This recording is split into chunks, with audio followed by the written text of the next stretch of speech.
Assalamualaikum warahmatullahi wabarakatuh. How are you today, my student? Good morning. Apa kabar kalian? Selamat pagi. I hope you fine every time. Saya harap kalian baik-baik saja.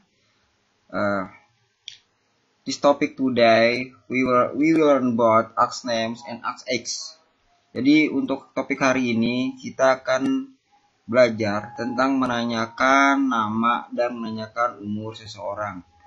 Nah, jadi kalian tolong perhatikan materi yang Pak Gilang kasihkan. Nanti kalian pelajari lagi di rumah ya. Untuk slide selanjutnya kita mulai saja.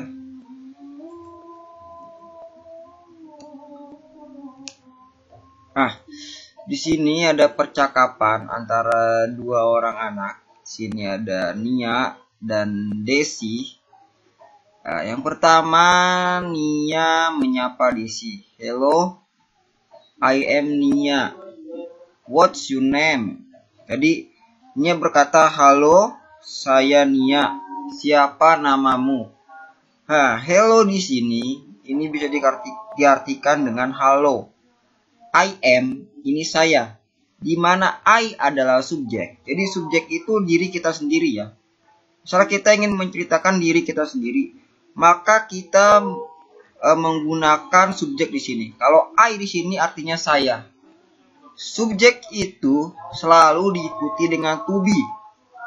To be di sini adalah am. Jadi kalau kita baca I am Nia, saya Nia. Jadi dalam bahasa Inggris subjek selalu diikuti dengan M. Nah, kemudian to be dengan M atau to be. Jadi kemudian to be diikuti lagi dengan objek. Nah, objek di sini adalah Nia. Jadi I am Nia diartikan dengan saya Nia. Kemudian Nia menanyakan Desi, what's your name? What's ini sebenarnya dalam bahasa Inggris artinya apa? Tapi kalau dalam kalimat what's your name, what's itu berubah makna artinya. Jadi artinya siapa namamu. Nah, name ini artinya adalah nama. Your ini adalah kata kepemilikan kamu.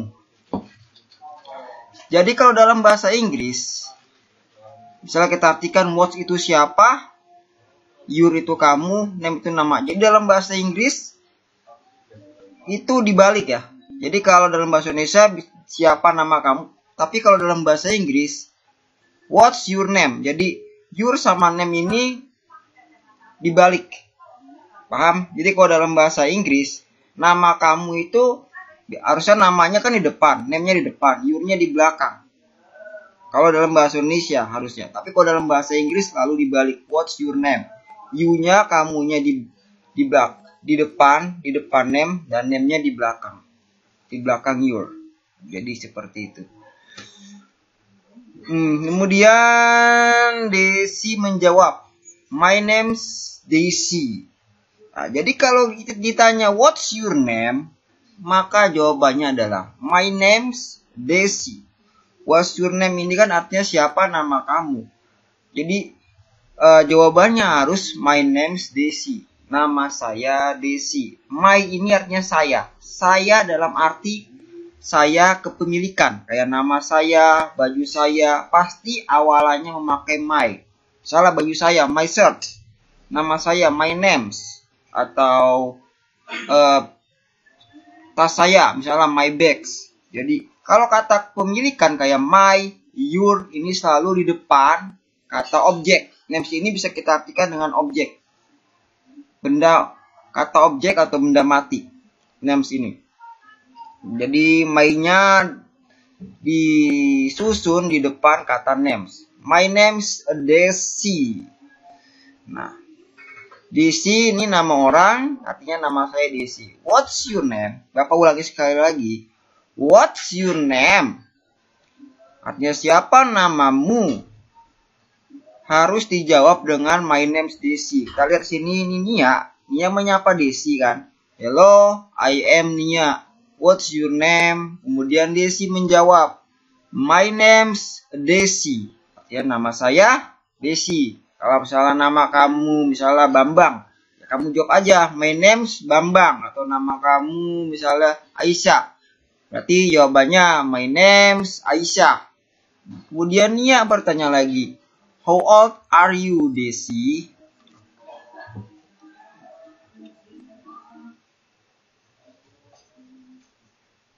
Nah, di sini ada kata how old. Kalau how old berarti selalu diartikan dengan berapa umur. You itu kamu, berapa umurmu. R itu to be ya. R itu to be, tadi sama kayak tadi kayak M. Jadi how old. Ingat, Bapak garis bawahi di sini how old. Kalau ada kata how old berarti dia menanyakan umur. Di sini you, berapa umur kamu, Desi? How old are you, Desi? How old are you, Desi? Nah, Desi menjawab, I am 9 years old. Nah, jawabannya kalau ditanya how old are you?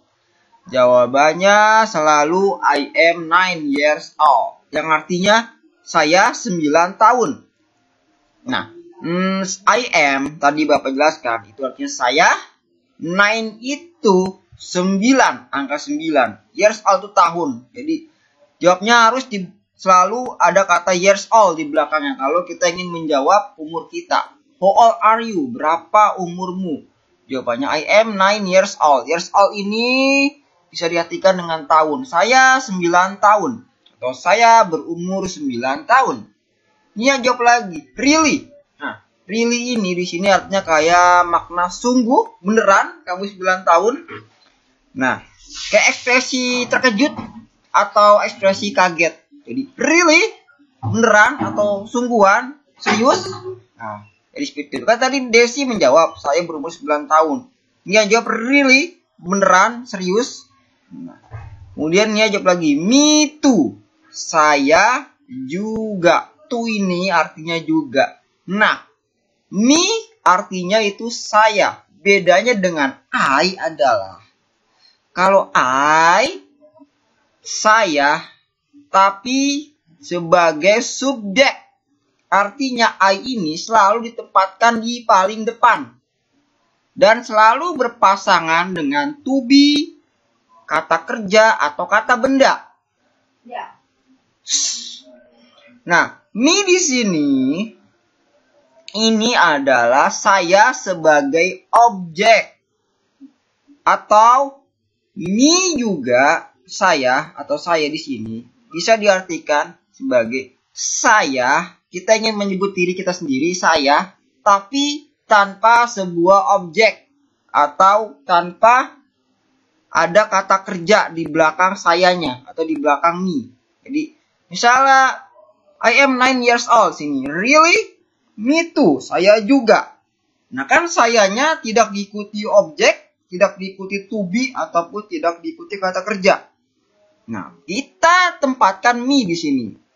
Nah, kalau di belakang saya ada kata kerja atau objek, maka di sini bukan me, I. Jadi, Bapak perjelas lagi. I ini artinya saya, tapi saya sebagai subjek. Selalu ditempatkan di depan sebuah kalimat. Nah, me ini biasanya sebagai objek. Misalnya, I go with you, go with me together. Nah, me-nya itu ada di belakang sebagai objek. Di belakang kalimat. Biasanya ditaruh di paling belakang kalimat. Atau, me kita pakai ketika kita membicarakan diri kita sendiri.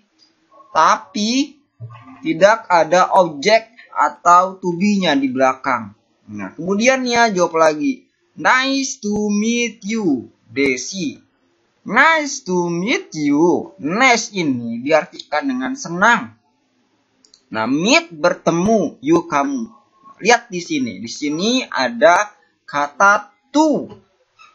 Jadi kita Bapak terjemahkan satu persatu.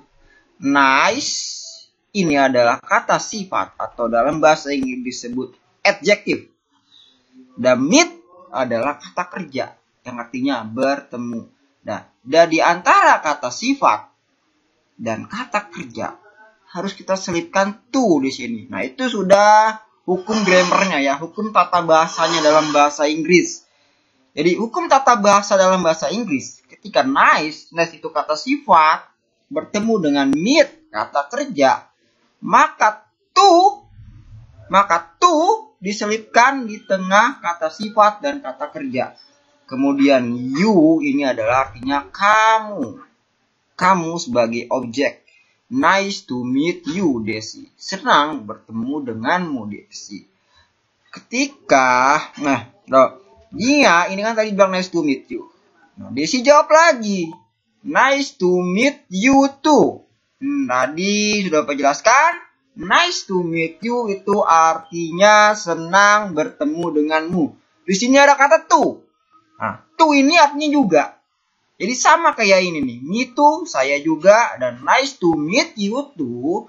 Senang bertemu denganmu juga. Oke. Sampai di sini kalian sudah paham atau belum? Nah, oke, Bapak lanjutkan kalau sudah paham. Tadi Bapak kita ulas materi, mungkin ini materi kelas 1 atau kelas 2 ya. Kita ulas lagi. Jadi, subjek I atau saya, pasangannya adalah am. Subjek you ini artinya kamu. To be-nya adalah are. Subjek they, mereka. They itu artinya mereka. To be-nya are. Subjek we itu kami. Kami, to be-nya adalah are. Nah, he ini adalah ia, tapi ianya ia laki-laki. Jadi dalam bahasa Inggris, ia dibagi dua, ada ia perempuan, ada ia laki-laki. Kalau dalam bahasa Indonesia kan iya, artinya. Mau laki-laki, mau perempuan ya, artinya iya. Tapi dalam bahasa Inggris beda. Ia laki-laki itu he. Dan ia perempuan itu she. To be-nya is sama he, she itu to be-nya is. Dan it, perlu diperhatikan, it di sini adalah kata ganti benda atau hewan. Benda mati, benda hidup. Ini kata gantinya adalah it. Dan to be-nya is. Nah, contoh di sini I kan to be-nya am, tuh. Jadi I di sini bisa disingkat kutip am atau bisa juga tulis I am seperti ini ya. Jadi I am bisa disingkat I kutip am atau I am to be am. Ini tulis seperti ini am. Nah, is nih. Is juga sama nih. My name is Desi atau bisa kita baca my name is Desi. Is di sini disingkat kutip s atau bisa juga kita tulis my name is tanpa disingkat. Is Desi. Jadi kalau disingkat bacanya my name is Desi. Tapi kalau tidak disingkat my name is Desi. Jadi seperti itu. Oke, terima kasih anak-anak sudah menyimak dan menonton video penjelasan dari Bapak Gilang, Mr. Gilang. Terima kasih. Thank you. Sampai jumpa minggu depan. See you next week. Please you review my topic and you learn in home. Terima kasih. Thanks. Wassalamualaikum warahmatullahi wabarakatuh. Thank you. See you later.